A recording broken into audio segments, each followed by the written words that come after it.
आपको बताएं कि सीएम हेमंत सोरेन से मिलने कांग्रेस के नेता पहुंचे थे आलमगीर आलम और रामेश्वर उरांव और उनकी मुलाकात खत्म हो लगातार ले आ रहे हैं। ये भी हमें देखने मिलता है कि प्रवासी मजदूर जो है पैदल भी चलकर आ रहे हैं। तो हम लोग चाह रहे थे कि इसका गति जो अभी रेल मंत्रालय से एक सही बोला था कि झारखंड सरकार जो है गाड़ी नहीं मांग रही है, इसीलिए लोगों को नहीं भेज रहे हैं। और जबकि हम लोगों ने एक नहीं सैकड़ों गाड़ी के लिए आवेदन दे चुके हैं, विभिन्न राज्य में जो फंसे हुए उस मजदूरों को यहाँ पहुँचाया जाए। उसी सिलसिले से माननीय मुख्यमंत्री से बात करने आए थे कि एक तरफ रेल मंत्री जो ऐसी बयान दे रहा है और जबकि हमारे रिक्रूटमेंट है कि हर जगह सभी पूरा देश में जहाँ भी हमारे मजदूर फंसे हैं उसको लाना है। दूसरा ये बात है कि पलायन जो हो रहा है, जो आ रहे हैं मजदूर जिस बगैर सूचना के लोग घुस रहे हैं, वहाँ भी हमें अलर्ट रहना पड़ेगा कि अभी 4-5 दिन में जो नतीजा हमारे पास आया है वो मुझे देखने मिला कि प्रवासी मजदूरों का जो भी जांच हुआ है उस पर पॉजिटिव मरीज ज़्यादा मिला है, मैक्सिमम वही मिला है। इसलिए जो पैदल चलकर आ रहे हैं उस पर भी हमारे ग्राम के मुखिया से लेकर जो हमारे ग्राम समिति है, सारे लोगों पे इस पर नज़र रखेंगे। अगर वैसे बाहर से कोई लोग आते हैं तो तत्काल वहाँ पर कोविड-19 के संबंधित जो भी पदाधिकारी हो उसको इत्तला करे, उसके जांच हो, जरूरत पड़े सिम्टम दिखाई दे तो उसको क्वारंटाइन मैंने घर में नहीं हो, उसको चिकित्सा हो और क्वारंटाइन में रखा जाए। देखिए जो परिस्थिति है, लॉकडाउन तो हमारा जीवन का एक हिस्सा है, बनने जा रहा है और मुझे लगता है कि लोगों का ये जीने के लिए और रोजगार के लिए आम जिंदगी में लोगों को लॉकडाउन के तहत ही काम करना होगा। 17 तारीख को हमारे माननीय मुख्यमंत्री और लोग निर्णय लेंगे, लॉकडाउन आगे भी चलते रहेगी। सर एक आपकी कल जो दिल्ली हो रहा है उसमें क्या लगता है? ये पैकेज जो दे रहा है हमें समझ में नहीं आया। पहले परसों हमने कहा था जो ये जो पैकेज दिया है वहाँ पर किसानों की कोई चर्चा नहीं, ना मजदूरों का कोई चर्चा, प्रवासी मजदूर का। फिर कल शाम को जो माननीय केवल अर्थ मंत्री का जो बयान आया वो तो लगता है कि लोन देने MSME का ही बात करें, कर्जदार बनाने के लिए जिसका कार्ड है, क्या बोलते हैं किसान कार्ड है, उस पर इतना लोन ले लो। ये तो अपना बिजनेस ही कर रहे हैं। मुझे तो नहीं लगता है कि लोग अच्छा ही कुछ होगा। सर आप वित्त मंत्री ना सर, पूरा खजाना आप ही के पास है।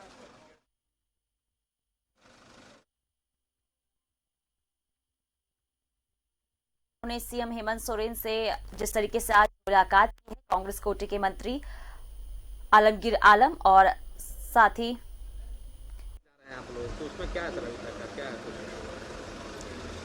देखिए जब खोलेंगे तब आपको मालूम हो जाएगा क्या खोल क्या योजना तो बन रही है, है, योजना तो बन रही है, बन रही है, हफ्ता भर से बन रही है, लेकिन कितने समय और गिनती कैसे हो, कितना समय खोला जाए, कितने लोगों को दिया जाए, है ना, इस पर अभी चल रही चर्चा।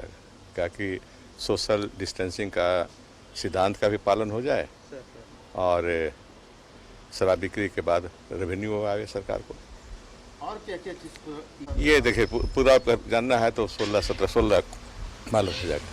16 को भारत सरकार गाइडलाइन शुरू से कर रहे हैं, हम फॉलो करेंगे भारत सरकार के गाइडलाइन को, हट के नहीं रहेंगे। इस बार तो नहीं ना फॉलो किया सर, इस बार तो भारत सरकार ने दिया था कि इस बार तो माइग्रेशन है ना, माइग्रेटेड लेबर का चक्कर था, अब तो वहीं रहे हैं लोग, है ना। नहीं ऐसा नहीं है, हम भी कितना राजस्व मिलेगा हम लोग को? अभी तो 0 है। अब जब खोल देंगे तब आप देखिए बिक्री पर है, कितना समय खोला जाएगा, है ना, कितने समय खोला जाएगा और कितने लोगों को अलाउ किया जाएगा, इस पर निर्भर करेगा। सर प्रधानमंत्री ने 15 तक सरकार क्या सोच रही है? क्या 15 तक? 15 तक कहा था, ये अपनी राय दीजिए। हाँ तो देंगे, मुख्यमंत्री जी देंगे, आज तक भेजिए देंगे, बोल ही चुके हैं और भेज भी देंगे। सर क्या सोचा क्या है, मंतव्य क्या? आप देखिए मंतव्य तो आज मुख्यमंत्री के पास है, हम लोग सुपुर्द कर दिए हैं कि आप ही निर्णय लीजिए, फैसला आप लीजिए। एक आदमी 10 आदमी उस पर नहीं रहेंगे। अच्छा सर, एक पीयूष गोयल ने ट्वीट खंड प्रदेश भी है और बाकी अन्य जो गैर भाजपा प्रदेश हैं कि 300 ट्रेन हम लोगों ने लगा रखा है, लेकिन आप लोग डिमांड ही नहीं कर रहे हैं ट्रेन। गलत बोल रहे हैं, राजनीति करते थे। नहीं गलत बोल रहे हैं वो। प्रक्रिया ये है, जहाँ हमारे फंसे हुए हैं वो गिनती करके हमसे NOC मांगेंगे, इतना आदमी को भेज रहे हैं, NOC दे रहे हैं हमको ट्रेन नहीं मांगना है, मांगना है उनको, और हम ट्रेन का पैसा देंगे। ये है, वो गलत बोल रहे हैं। हाँ यहाँ से भेजना होगा हमको तो हमको कहना होगा, हम मंगाएंगे, हमको मांगेंगे यहाँ से भेजना है, हमको जम्मू कश्मीर में भेजना है, उत्तर प्रदेश भेजना है, तब वो देंगे। हम हमारा तो सब बाहर से आने वाले हैं, ये है।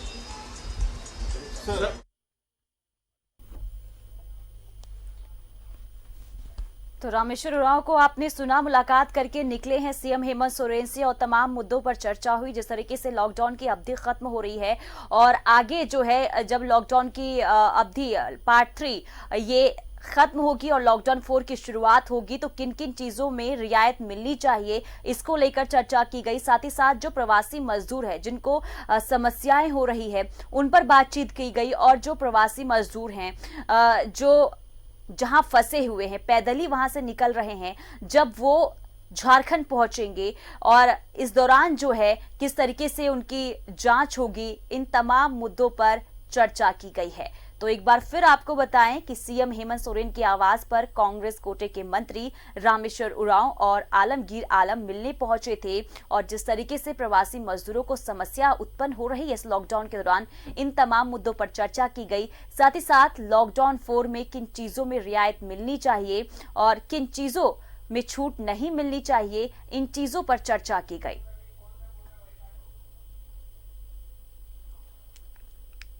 तो ये तस्वीर उस वक्त की हम आपको दिखा रहे हैं जब रामेश्वर उरांव और आलमगीर आलम सीएम हेमंत सोरेन के आवास पर पहुंचे थे, उनसे मिलने के लिए बातचीत हुई और बातचीत इन मुद्दों पर हुई जिस तरीके से प्रवासी मजदूरों को परेशानी हो रही है और लॉकडाउन पार्ट 3 की अवधि खत्म हो रही है और जिस तरीके से लॉकडाउन 4 की शुरुआत 18 मई से होगी, इन चीजों में किन किन चीजों में जो है रियायतें मिलनी चाहिए, इन तमाम चीजों पर चर्चा की गई।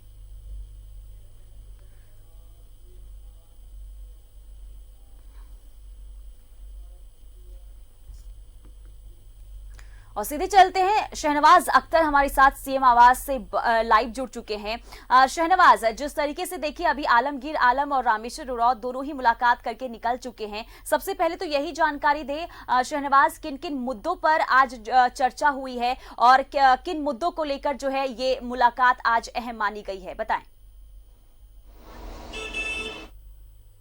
देखिए, आज जो ये दो मंत्री, जिसमें एक कांग्रेस से विधायक, दोनों विधायक जो हैं मंत्री भी हैं, और उसके बाद कांग्रेस अध्यक्ष भी हैं डॉक्टर रामेश्वर उरांव, वो मिलने आए थे मुख्यमंत्री से। हालांकि चारों मंत्री को आना था, लेकिन एक मंत्री स्वास्थ्य मंत्री बन्ना गुप्ता जमशेदपुर में है और बादल पत्रलेख के बहुत अहम मीटिंग कर रहे थे, उन्होंने आने से असमर्थता जताई और इनको कहा कि आप अपना खुद ही में नेतृत्व कीजिए और बात कहिए। असल में कांग्रेस आला कमान ने अपने तमाम मंत्रियों से ये कहा था कि जब झारखंड के 7 लाख मजदूरों ने वापसी के लिए, रिटर्निंग के लिए रजिस्ट्रेशन करवाया है, तो अब तक क्या वजह है कि केवल 10%, 86,000, केवल 10%, 12% के आसपास ही मजदूर झारखंड वापस आए हैं या लाए जा सके हैं। क्या कारण है?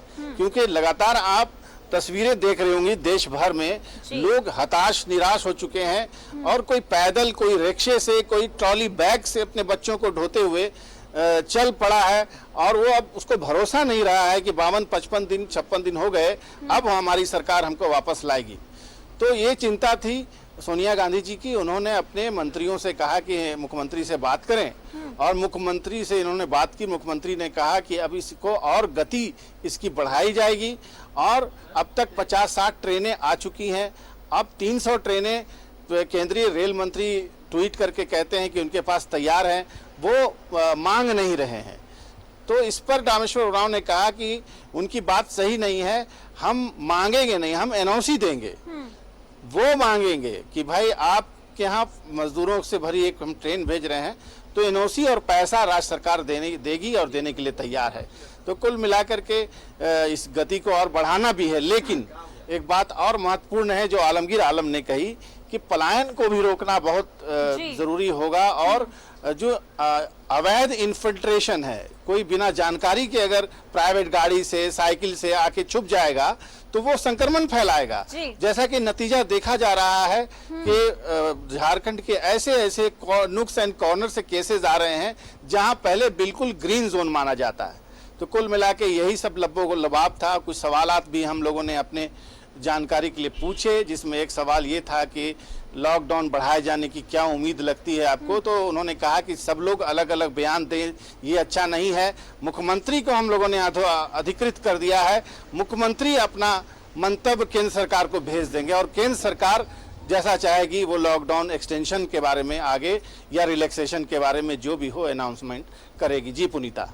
बिल्कुल शहनवाज, और इसी से जुड़ा मेरा सवाल ये भी है कि जिस तरीके से कहा गया था, पीएम नरेंद्र मोदी ने कहा था कि 15 मई तक जो सीएम्स हैं तमाम राज्यों के, वो अपनी राय उन तक पहुंचा दे, जिसके बाद जो है एक निर्णय लिया जाएगा। आज 15 तारीख है और 2 दिन के बाद लॉकडाउन 3 की अवधि भी खत्म हो जाएगी। लॉकडाउन 4 की शुरुआत 18 मई से हो जाएगी। तो क्या लगता है कब तक जो है ये जो तमाम चीजें हैं, अगर हम झारखंड सरकार की बात करें, कब तक वो अपनी राय पीएम नरेंद्र मोदी तक पहुंचाएंगे और किन किन चीजों पर जो है लॉकडाउन 4 में छूट मिल सकती है? कुछ ऐसी जानकारी? देखिए वो तारीख तो आज ही है, 15 मई आज ही है। और जैसे कि अभी वित्त मंत्री डॉक्टर रामेश्वर उरांव से हम लोगों ने पूछा तो उसका जवाब उन्होंने दिया ही कि मुख्यमंत्री को अधिकृत कर दिया गया है इसके लिए निर्णय लेने के लिए। और हम लोगों ने डिस्कस भले किया है, कुछ ज़रूरतें बताई हैं, लेकिन उसकी चर्चा उन्होंने सार्वजनिक नहीं करने की बात कही और कहा कि मुख्यमंत्री अधिकृत हैं, पीएम से बात कर लेंगे और संभवतः मुख्यमंत्री आज ही ये जो चूंकि पहले से ये तय है कि 15 तक ये सूचना देनी है, मंतव्य अपना जाहिर करना है, तो आज शाम तक या रात तक मुख्यमंत्री हेमंत सोरेन प्रधानमंत्री या पीएमओ को अपना मंतव्य भेज देंगे। और जहां तक सवाल छूट का है तो शराब दुकानों को छूट दी जा सकती है, ये अभी तक सिर्फ संभावनाओं पर ये बातें हैं। और मंत्री महोदय ने कहा कि जैसा कि हमने कहा है कि इस पर विचार चल रहा है, जब तक इस पर भी निर्णय अंतिम मुख्यमंत्री ही को लेना है। तैयारी पूरी है, राजस्व के लिए जरूरी समझा जा रहा है, इसलिए आपने देखा होगा कि तमाम शराब की दुकानों के सामने सोशल डिस्टेंसिंग का जीरो बना करके तैयार रखा गया है। सारी तैयारियां हैं, बस सोशल डिस्टेंसिंग फार्मूला के बारे में अंतिम निर्णय मुख्यमंत्री लेंगे। और हो सकता है, अभी भी हो सकता है ना भी खुले, लेकिन संभावना व्यक्त की जा रही है कि शराब की दुकानें खोली जाएंगी। और जो ग्रीन और ऑरेंज अब देखते हैं कि लॉकडाउन 4 में किन चीजों में रियायतें मिलती है। फिलहाल तमाम जानकारी के लिए बहुत बहुत शुक्रिया। तो जिस तरीके से आज आपको बताएं कि आलमगीर आलम और रामेश्वर उरांव सीएम हेमंत सोरेन के आवास पहुंचे थे और एक मुलाकात हुई, और इस मुलाकात के दौरान जो भी प्रवासी मजदूर है उनको समस्या हो रही इस लॉकडाउन के दौरान, और जो भी मजदूर फंसे हुए अभी भी, उन्हें जो है अब किस तरीके से लाया जाए, क्योंकि अभी भी कहें तो बहुत सारे मजदूर बाहर फंसे हुए हैं जिन्हें लाना है। और इस पर चर्चा की गई कि भारी संख्या में मजदूर जो है अभी बाहर फंसे हुए हैं, तो किस तरीके से उन्हें जल्द से जल्द अपने प्रदेश लाया जाए, इन तमाम मुद्दों पर चर्चा की गई। साथ ही साथ लॉकडाउन 4 की अवधि खत्म होने जा रही है, माफी चाहूंगी, लॉकडाउन 3 की अवधि खत्म होने जा रही है, लॉकडाउन 4 की शुरुआत होगी, और लॉकडाउन 4 के दौरान किन चीजों में रियायतें मिलेगी, इस पर भी चर्चा की गई। अब देखते हैं कि क्या क्या छूट जो है लॉकडाउन 4 में मिलती है। फिलहाल इस बुलेटिन में मेरे साथ